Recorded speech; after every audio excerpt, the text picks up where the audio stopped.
आप देखिए आज का हमारा जो नया टॉपिक है केमिकल बॉन्डिंग में वो है कोऑर्डिनेट बॉन्ड। तो कोऑर्डिनेट बॉन्ड क्या है? हमने केमिकल बॉन्डिंग में कंबाइनिंग एटम्स के बीच में बॉन्ड कैसे फॉर्म होगा, इसमें टू इम्पॉर्टेंट मेथड्स डिस्कस किए। Number one, by transfer of electron from one atom to other atom. Number two method है by sharing of electrons between two atoms, combining atoms. दो atom, two या more then two atoms अगर आपस में combine कर रहे हैं, molecule बना रहे हैं, तो ऐसा वो क्यों कर रहे हैं हम लोग डिस्कस कर चुके हैं। यानी उनके केमिकल कॉम्बिनेशन के पीछे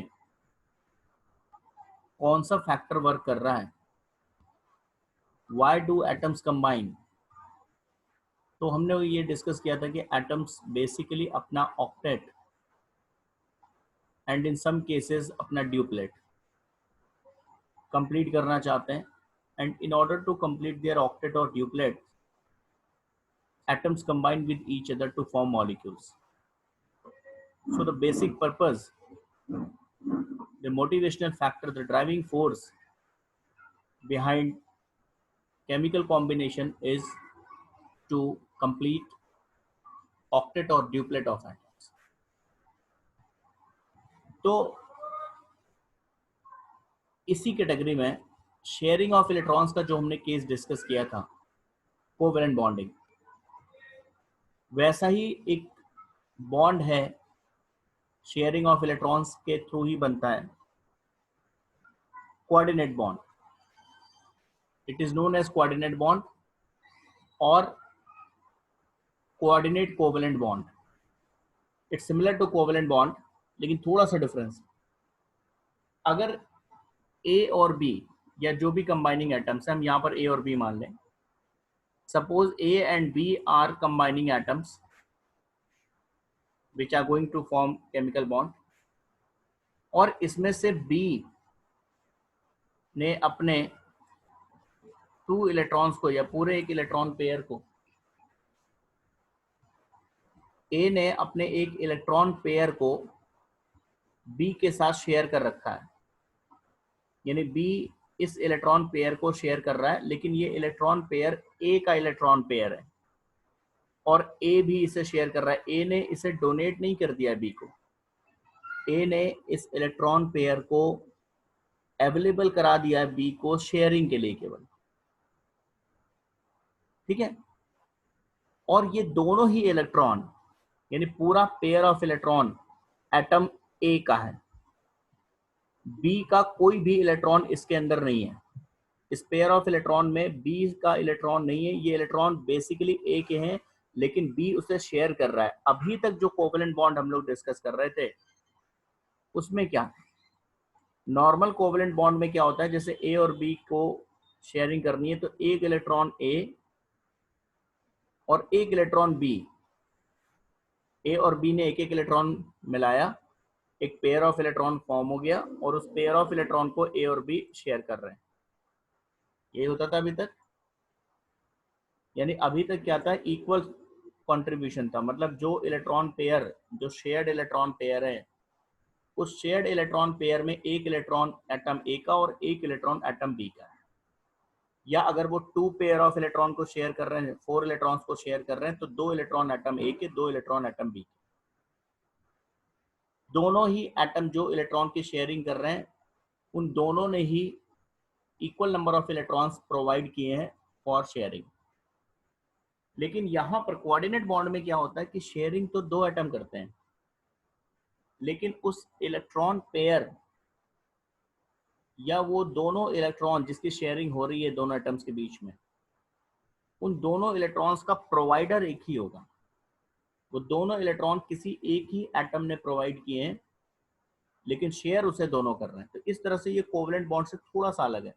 सिमिलर किस सेंस में कोवेलेंट बॉन्ड के, कि यहाँ पर भी शेयरिंग ऑफ इलेक्ट्रॉन पेयर है between two combining atoms. Different किस तरह से, कोवेलेंट बॉन्ड में दोनों कंबाइनिंग एटम्स शेयरिंग के लिए equal number of electrons provide करते हैं, कोऑर्डिनेट बॉन्ड में इलेक्ट्रॉन पेयर या दोनों इलेक्ट्रॉन कोई भी एक कंबाइनिंग एटम प्रोवाइड करेगा, लेकिन शेयर उसे दोनों करेंगे, दूसरा एटम कोई भी इलेक्ट्रॉन प्रोवाइड नहीं कर रहा है।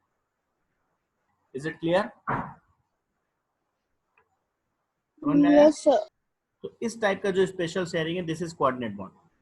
और जब इस कोऑर्डिनेट बॉन्ड को हम शो करते हैं, मान लीजिए ए और बी के बीच में कोऑर्डिनेट बॉन्ड बन रहा है, तो इस बॉन्ड को शो करते हैं एरो के थ्रू। कोवलेंट बॉन्ड को तो सिंपल लाइन के थ्रू शो करते हैं, ये कोवलेंट बॉन्ड है। कोऑर्डिनेट बॉन्ड को शो करते हैं एक एरो से, और ये एरो डोनर टू एक्सेप्टर की तरफ हम लगाते हैं। यानी अगर ए और बी के बीच में जो बॉन्ड फॉर्म हो रहा है, उस बॉन्ड में जो इलेक्ट्रॉन पेयर है जिसकी शेयरिंग कर रहे हैं ए और बी, उसका प्रोवाइडर अगर ए है, डोनर ए है उसका, तो ये कोऑर्डिनेट बॉन्ड ए से बी की तरफ हम एरो बनाएंगे। लेकिन अगर ए और बी के बीच के कोऑर्डिनेट बॉन्ड में इलेक्ट्रॉन पेयर बी ने दिए हैं, तो ये हम एरो बी से ए की तरफ बनाएंगे, यानी डोनर टू एक्सेप्टर की तरफ एरो से इसे शो करते हैं कोऑर्डिनेट बॉन्ड को। कोवलेंट बॉन्ड को सिंपल लाइन की तरफ। समझ में आई बात? डिफरेंसेस समझ में आ यस रहा सर। है?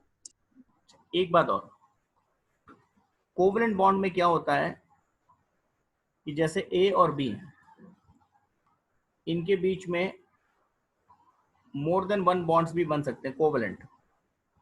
एक बॉन्ड बना, फिर एक और बॉन्ड बना, फिर एक और बॉन्ड बना, ट्रिपल बॉन्ड तक बन सकता है। डिपेंड करता है, नंबर ऑफ बॉन्ड्स इस बात पर डिपेंड करते हैं कि ए और बी कितने इलेक्ट्रॉन्स को शेयर कर रहे हैं विद ईच अदर, आपस में उनके बीच में कितने इलेक्ट्रॉन की शेयरिंग हो रही है, कितने इलेक्ट्रॉन पेयर्स की। If they are sharing one electron pair,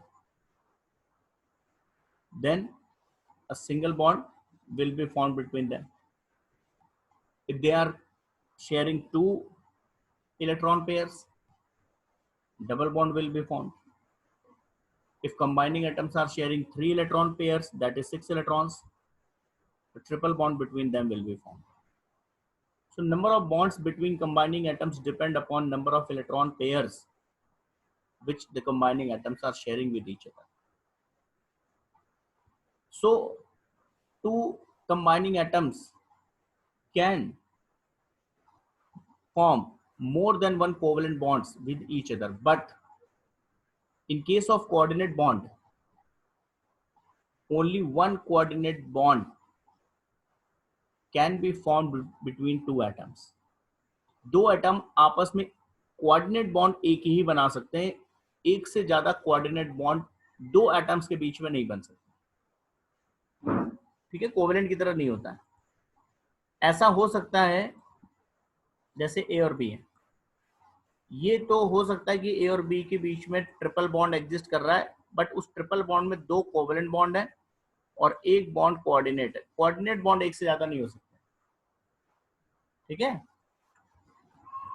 ये भी हो सकता है कि यस सर। इधर बी के साथ एक कोऑर्डिनेट बॉन्ड बना रखा है और इधर वो सी के साथ एक कोऑर्डिनेट बॉन्ड बना रहा है और इधर वो डी के साथ एक कोऑर्डिनेट बॉन्ड बना रहा है। यानी ए ने कई सारे कोऑर्डिनेट बॉन्ड बना रखे हैं, लेकिन एक ही एटम के साथ नहीं बना रखा है। हमने क्या कहा कि टू एटम्स के बीच में एक से ज्यादा कोऑर्डिनेट बॉन्ड नहीं होंगे। A single atom can form more than one coordinate bonds, but not with other atom या with a single atom. B के साथ ये एक से ज्यादा कोऑर्डिनेट नहीं बना सकते। ये हो सकता है कि ये चार कोऑर्डिनेट बॉन्ड बना ले, लेकिन वो चारों अलग अलग एटम होंगे। टू एटम्स के बीच में एक ही कोऑर्डिनेट बॉन्ड एग्जिस्ट कर सकता है ओनली। कोवेलेंट बॉन्ड एक से ज्यादा भी एग्जिस्ट कर सकता है।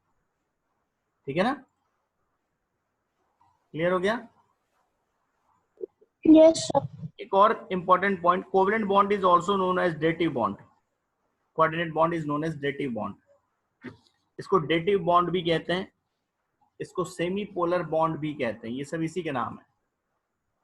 Coordinate bond is also known as dative bond और सेमी पोलर बॉन्ड, ये भी इसी को कहते हैं। अच्छा, अब एक चीज और है, ये जो कोऑर्डिनेट बॉन्ड बन रहा है, इसमें दोनों एटम आपस में शेयरिंग तो कर रहे हैं इलेक्ट्रॉन की, लेकिन वो इलेक्ट्रॉन पेयर का सोर्स एक ही एटम है जिसको हम कहते हैं डोनर, और दूसरा एटम जो केवल उस इलेक्ट्रॉन पेयर की शेयरिंग कर रहा है, केवल उसको अपने बैलेंस सेल में कंसीडर कर रहा है, लेकिन वो सोर्स नहीं है उस इलेक्ट्रॉन पेयर का, उसे हम कहते हैं एक्सेप्टर। ठीक है, और ऑलवेज डोनर टू एक्सेप्टर की तरफ हम एरो के थ्रू इसको शो करते हैं। एक एग्जांपल देखिएगा कोऑर्डिनेट बॉन्ड का, बहुत अच्छा एग्जांपल है, and use of lone pair effect of water and ammonia. Lone pair आप समझते हैं किसको कहते हैं हम लोग? किसी मॉलिक्यूल में ऐसा हो सकता है कि कोई एटम ऐसा हो जिसने अपना ऑक्टेट कंप्लीट कर लिया है, और ऑक्टेट कंप्लीट करने के बाद उसका ऑक्टेट कंप्लीट है, उसको और इलेक्ट्रॉन की नीड नहीं है, और उस एटम के पास कुछ फ्री या कुछ non bonded electron pairs available हैं जो वो किसी के साथ शेयर नहीं कर रहा है, उनको ही हम लोन पेयर इलेक्ट्रॉन्स कहते हैं। मतलब जो टू एटम्स के बीच में जो इलेक्ट्रॉन पेयर्स, दोनों दो एटम के बीच में जिनकी शेयरिंग हो रही है दो इलेक्ट्रॉन पेयर की, उसको शेयर्ड इलेक्ट्रॉन पेयर कहते हैं या बॉन्डेड इलेक्ट्रॉन पेयर कहते हैं। लेकिन ऐसा इलेक्ट्रॉन पेयर जो दो एटम्स के, जो एक एटम शेयर नहीं कर रहा है किसी और एटम के साथ, लेकिन उसके पास उसके वैलेंस सेल में मेंटेन है, उसको कहते हैं हम लोग लोन पेयर ऑफ इलेक्ट्रॉन। एक एग्जांपल समझिएगा, जैसे हमने वाटर का एग्जांपल आपको समझाया था। अभी वाटर में जो हमारा सेंटर में एटम है दैट इज ऑक्सीजन। ऑक्सीजन के वैलेंस सेल में कितने इलेक्ट्रॉन्स होते हैं? 6। 2 इलेक्ट्रॉन्स की इसको जरूरत है अपने ऑक्टेट को कंप्लीट करने के लिए। ये ऑक्सीजन के 6 इलेक्ट्रॉन्स हो गए।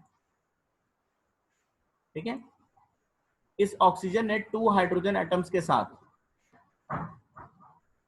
अपने एक एक इलेक्ट्रॉन को शेयर कर लिया, ये हाइड्रोजन के इलेक्ट्रॉन्स हो गए।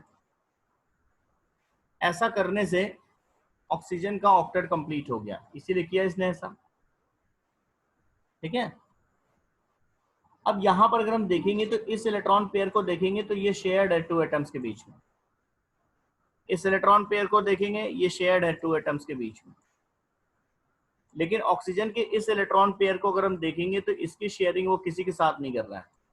इसी को कहते हैं लोन पेयर ऑफ इलेक्ट्रॉन या नॉन बॉन्डेड इलेक्ट्रॉन पेयर, जिसकी बॉन्डिंग नहीं, जो बॉन्डिंग में यूज नहीं हो रहा है। ये इलेक्ट्रॉन पेयर, तो ये जो 2 इलेक्ट्रॉन पेयर्स हैं, ये और ये दोनों इलेक्ट्रॉन पेयर्स क्या हैं? Lone pair of electrons. Clear हुआ लोन पेयर ऑफ इलेक्ट्रॉन्स? अब अगर कोई नीडी पर्सन आता है जिसको इलेक्ट्रॉन की जरूरत है, क्योंकि ये इलेक्ट्रॉन इनके पास अवेलेबल है, तो ये किसी नीडी पर्सन को ये इलेक्ट्रॉन दे सकते हैं। देने का मतलब है कि परमानेंट डोनेट नहीं कर रहे हैं, उसको शेयर करने के लिए दे सकते हैं।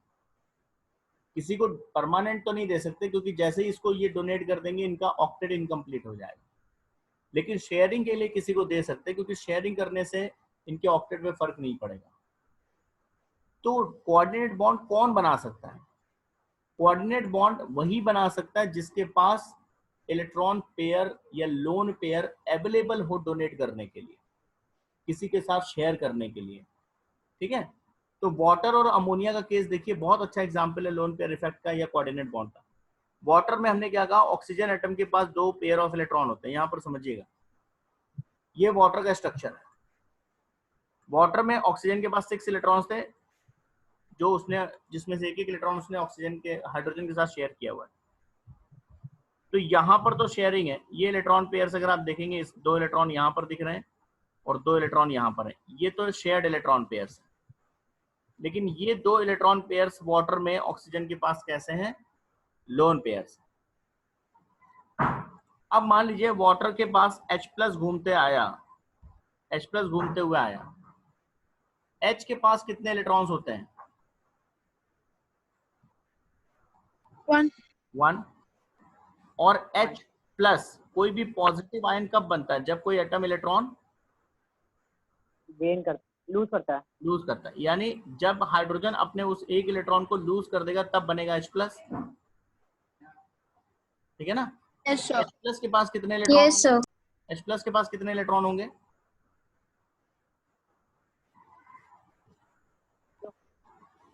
H के पास कितने इलेक्ट्रॉन है? 1। 1 H एक प्लस था फिर हटा दिया, 0 हो गया। तो हटा दिया, तो H प्लस के पास कितने इलेक्ट्रॉन है अभी? 0 0। 0 H प्लस के पास कोई इलेक्ट्रॉन नहीं है। अब H प्लस आया वाटर के पास और उसने कहा भाई हम आपके साथ बॉन्ड बनाना चाहते हैं। तो ऑक्सीजन ने कहा ठीक है, इलेक्ट्रॉन जो तुम्हारे पास है वो हमें दो, हम भी तुम्हें इलेक्ट्रॉन देते हैं, शेयरिंग कर लेते हैं। तो इसने कहा भाई हमारे पास तो कोई इलेक्ट्रॉन नहीं है, हमारे पास तो 0 है, हम तो आपको कोई इलेक्ट्रॉन नहीं दे सकते क्योंकि हमारे पास इलेक्ट्रॉन है ही नहीं। तो ऑप्शन क्या बचता है? अगर हाइड्रोजन H प्लस आयन अगर इलेक्ट्रॉन नहीं है उसके पास, तो शेयरिंग का एक ऑप्शन ये बचता है कि इलेक्ट्रॉन, दोनों इलेक्ट्रॉन ऑक्सीजन प्रोवाइड करे, H प्लस खाली उसे शेयर करे। ठीक है ना?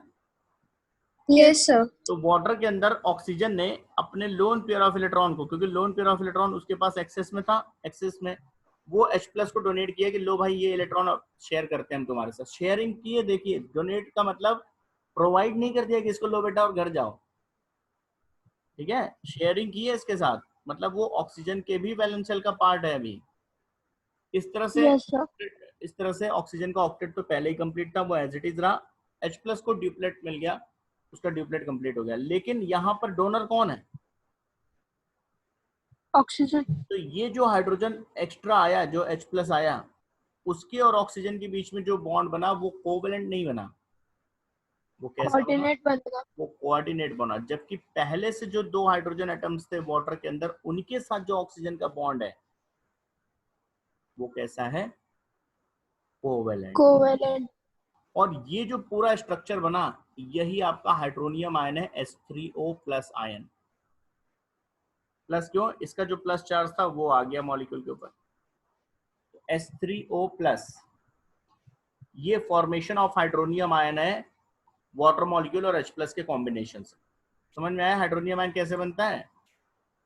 हाइड्रोनियम आयन फॉर्म होता है जब वाटर मॉलिक्यूल का ऑक्सीजन एटम अपने एक लोन पेयर ऑफ इलेक्ट्रॉन को H प्लस आयन के साथ शेयर करता है, तो कोऑर्डिनेट बॉन्ड बनता है O और H के बीच में। डोनर O है और H प्लस उसका एक्सेप्टर है। एक बात और समझिएगा, H प्लस के ऊपर ये जो प्लस चार्ज है, जब इसको ये इलेक्ट्रॉन मिल गया इधर से, इलेक्ट्रॉन पे कैसा चार्ज होता है? नेगेटिव। नेगेटिव। जब इस H प्लस को एक नेगेटिव इलेक्ट्रॉन मिल गया तो इसका प्लस चार्ज यहीं पर न्यूट्रल हो गया, न्यूट्रलाइज हो गया, प्लस माइनस मिलकर न्यूट्रल हो गए। ठीक है, यस सर। इलेक्ट्रॉन ऑक्सीजन से अवे हुआ है, ऑक्सीजन से दूर गया है, तो ऑक्सीजन पे इलेक्ट्रॉन की डेफिशिएंसी क्रिएट हो गई है और ये प्लस ऑक्सीजन के ऊपर है। मतलब हम वैसे तो ओवरऑल देखा जाए हाइड्रोनियम आयन को तो हम फॉर्मूला लिखते हैं H3O प्लस, है ना?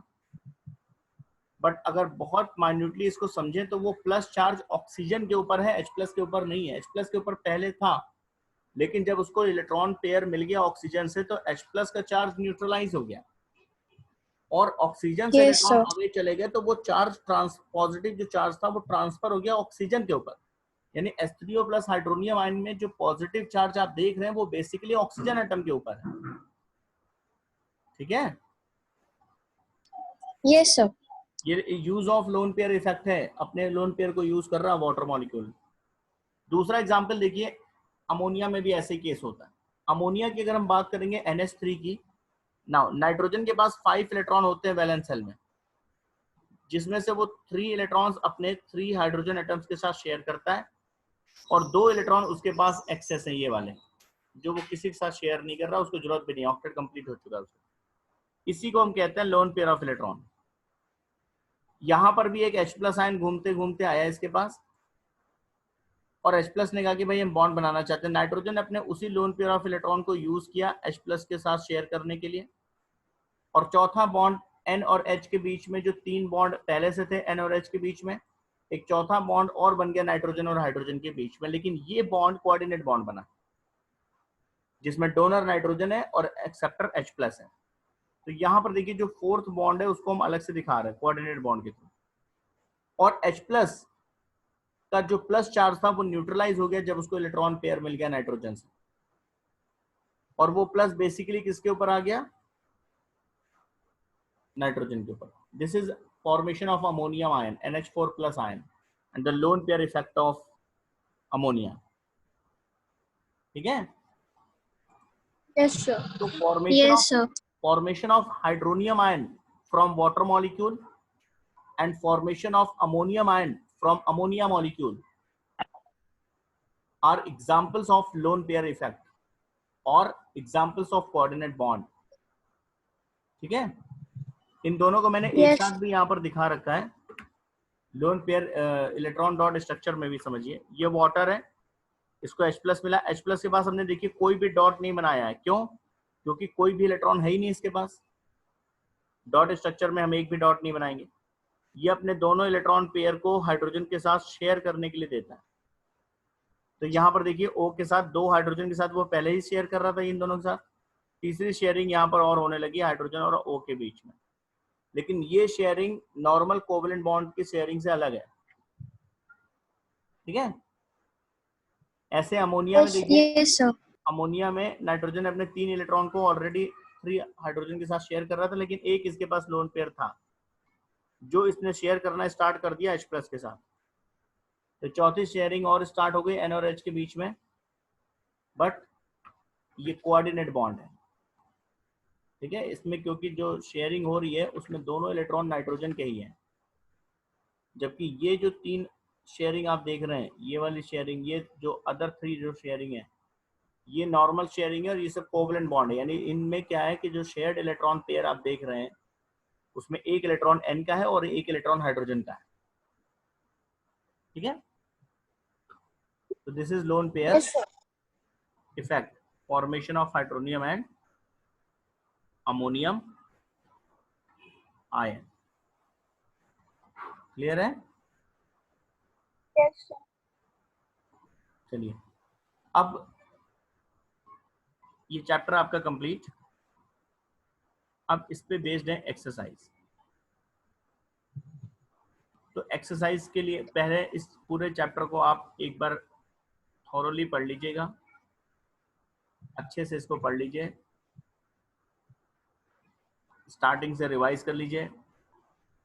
आयनिक बॉन्ड के एग्जांपल्स देख लीजिए, कोवलेंट बॉन्ड के एग्जांपल्स देख लीजिए, कोऑर्डिनेट बॉन्ड के ऑर्बिटल पिक्चर डायग्राम देखिए, लोन पेयर इफेक्ट समझिए, इलेक्ट्रॉन डॉट स्ट्रक्चर समझिए. फिर हम लोग एक्सरसाइज डिस्कस करेंगे.